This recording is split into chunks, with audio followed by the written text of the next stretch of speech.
암 수술을 하거나 암에 걸리신 분들은 부부관계를 하면 안 된다라고 생각하시는 분들도 상당히 많으시더라고요. 네. 네, 뭐 네. 신장암 수술 이후에 부부관계는 뭐 금기 사항이 절대 아니고요. 네. 신장암에 걸리지 않으려면 혹시 예방법이 있을까요? 네, 그 앞서 신장암 그 발병에 대한 그 위험 인자들을 좀 네. 설명을 드렸는데요. 그런 것들을 좀 주의하시면 되겠죠.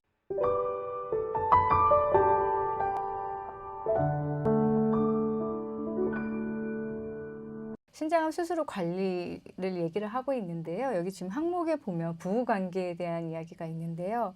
암 수술을 하거나 암에 걸리신 분들은 부부관계를 하면 안 된다라고 생각하시는 분들도 상당히 많으시더라고요. 네. 해도 되는 건가요? 네, 뭐 네. 신장암 수술 이후에 네. 관리에 있어서 부부관계는 뭐 금기 사항이 절대 아니고요. 네. 뭐 정말로 드물지만 네. 부부관계를 통해서 뭐 옮을 수도 있다. 뭐 이런 생각을 네, 하시는 분도 네, 있고 네. 혹시나 뭐 약이나 이런 음, 거가 뭐 혹시 이제 영향을 주, 영향을 줄 수도 있다 네. 생각하시는데 그런 건 전혀 아닙니다. 그래서 음, 부부관계는 뭐 전혀 무관하기 때문에 그냥 네. 일상적으로 네. 하시는 대로 하시면 하시면 될 것 좋겠네요. 같습니다. 네. 신장에 혹시 또 악영향을 주는 약물이라든지 이런 것들이 있는지 또 궁금합니다. 네, 모든 약은 신장이나 간이나 이렇게 대사되고 배설되는 그 음, 장기에 따라서 네. 신장에 영향을 좀 미칠 수 있습니다. 그래서 네. 제일 흔하게는 소염 진통제라든지 네. 아니면 항생제 이런 것들이 영향을 좀 미칠 수 있기 네. 때문에 약을 어떻게 선택하는지 이런 것들을 좀 주의를 기울여야 됩니다. 그래서 네. 제일 흔하게는 감기 약 처방이나 이런 거 네. 받을 때도 네. 뭐 신장 기능이 좀 안 좋다 그러면 네. 좀 그 약사에게나 아니면 음, 저기 의사에게 신장 기능이 좀 안 좋다라는 거를 네. 이야기를 하시면 알아서 그런 좀 피해야 되는 약들은 좀 조절을 해서 네. 처방을 해주실 거고요. 음, 근데 이제 대부분의 환자분들이 생각보다 신기능이 좋으시거든요. 그래서 네, 너무 맞아요. 그렇게 걱정 안 하셔도 네. 되고 정말로 음, 병원에서 음, 신장 기능이 좀 안 좋아서 좀 관리를 받아야 될 정도다. 음, 그 신장내과를 같이 좀 의료진에서. 팔로우하면서 네. 보고 있거든요. 그래서 네. 그 정도 되시는 분들만 좀 네. 걱정하시면 되지. 음, 그냥 뭐 통상적으로 1년에 한 번 오셔가지고 검사 받을 정도의 네. 컨디션인 분들은 너무 그렇게까지 걱정 안 걱정 안 하셔도 하셔도 됩니다. 되겠네요. 네. 네, 다행입니다.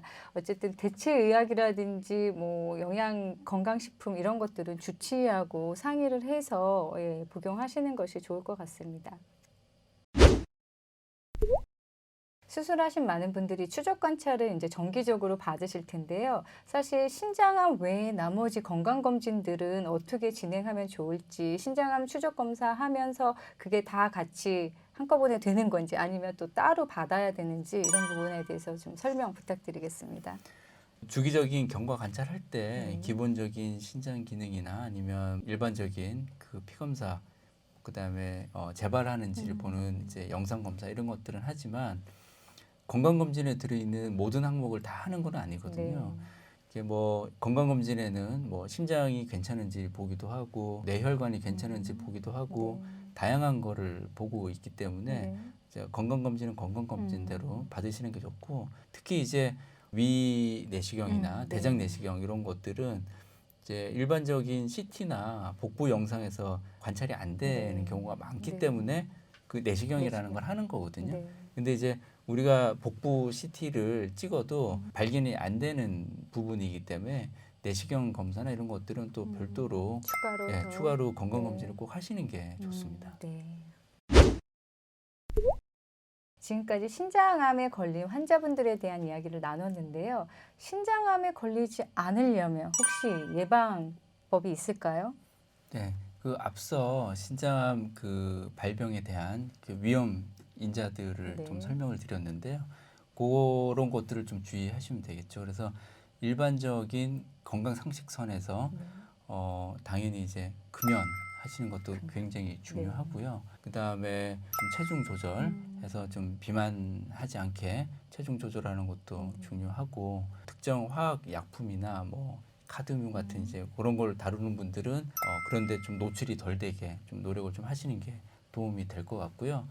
또 그 이게 혈액 검사나 이런 걸로 발견이 안 되고 영상 네. 검사로만 네. 확인이 되고 음, 초기에는 또 증상이 없이 네. 조금씩 조금씩 자라나는 특징이 있기 때문에 주기적인 건강 검진, 영상 검사가 네. 매우 중요합니다. 그래서 요거는 전이가 있거나 진행이 된 상태에서는 치료가 쉽지 않지만 조기에 발견된다 그러면 네. 또 쉽게 완치되고 재발률이 굉장히 떨어지기 네. 때문에 조기에 발견하는 게 굉장히 중요하고요. 네. 특히 이제 발생할 가능성이 많은 분들, 네. 특히 이제 뭐 장기적으로 투석을 한다든지 네. 신장 이식을 받으셨다든지 네. 이런 분들은 발생률이 음. 거의 한 30에서 100배 네. 정도 된다고 그랬잖아요. 그래서 네. 굉장히 자주 영상 검사를 해서 확인을 네. 해보시는 게 좋고요. 네. 특히 이제 40대 이후에는 네. 이제 발병률이 좀 많이 올라갑니다. 네. 특히 아까 50대, 60대가 제일 흔하게 발생하고 70대 그다음 그리고 그 외 나이에서도 네. 흔히 발견된다고 말씀을 드렸기 때문에 한 40대 이후부터는 건강검진할 때 네. 복부 초음파라든지 복부 CT 같은 거를 좀 포함해서 네. 검사를 해보시는 게 도움이 될 것 같습니다. 네, 정기적인 영상 검사를 통해서 예방과 또 조기 검진을 하시면 좋을 것 같습니다. 끝으로 신장암 전문의로서 오늘 신장암 환자들에게 꼭 하고 싶으신 이야기가 있다면 어떤 이야기를 좀 전해주실 수 있을까요? 네, 신장암을 이렇게 처음 진단 받으실 때 뭐 굉장히 이제 하늘이 물어 내리는 것 같고 네. 뭐 이런 기분이 드는 건 당연합니다. 근데 이제 치료 방법이 없는 게 아니라 또 완치도 가능한 상태도 많고 네. 또 요즘은 이제 조금 진행이 되더라도 좋은 약제들이 계속 개발되고 있기 때문에 치료의 기회들이 굉장히 많이 늘어나고 있거든요. 네. 그래서 너무 걱정하시는 것보다 네. 치료가 잘 될 수 있다 이런 좀 믿음을 가지시고 네. 담당 선생님이랑 잘 상의를 해가시면서 치료를 하시는 게 좋을 것 같고요. 그리고 또 인터넷이나 이런데 굉장히 많은 정보들이 네. 흘러나오고 있거든요. 그래서 그 중에는 또 보면 조금 과장된 정보도 있고 네. 좀 허황된 네. 정보도 있고 또 경우에 따라서는 좀 이제 심리적으로 약해져 있는 환자들을 이용해서 돈벌이를 네, 하려는 또 많죠. 거짓 정보도 네. 있을 수 있습니다. 그래서 혹시나 이제 궁금한 게 있으면 그 진료를 볼 때 뭐 시간이 좀 짧긴 하지만 네. 담당 선생님한테 상의를 하시면 또 답을 얻으실 수 있을 것 같고요. 네. 그리고 또 상식적인 선에서 고민을 좀 해보시면 이게 거짓 정보인지 아니면 진짜 정보인지 이런 네. 거가 좀 판단이 되실 거라고 생각을 합니다. 네. 무분별한 인터넷 정보를 찾지 마시고요. 저희 채널 한국신장암 환우회에 들어오시면 정확한 정보를 아실 수 있을 것 같습니다.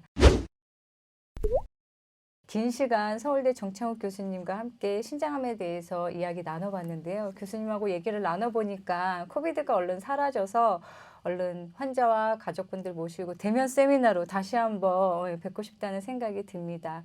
긴 시간 환자와 가족들이 모여있는 환우회와 함께 해주셔서 진심으로 감사합니다. 감사합니다. 환우회는 여러분에게 투병의 등대가 되어드리겠습니다.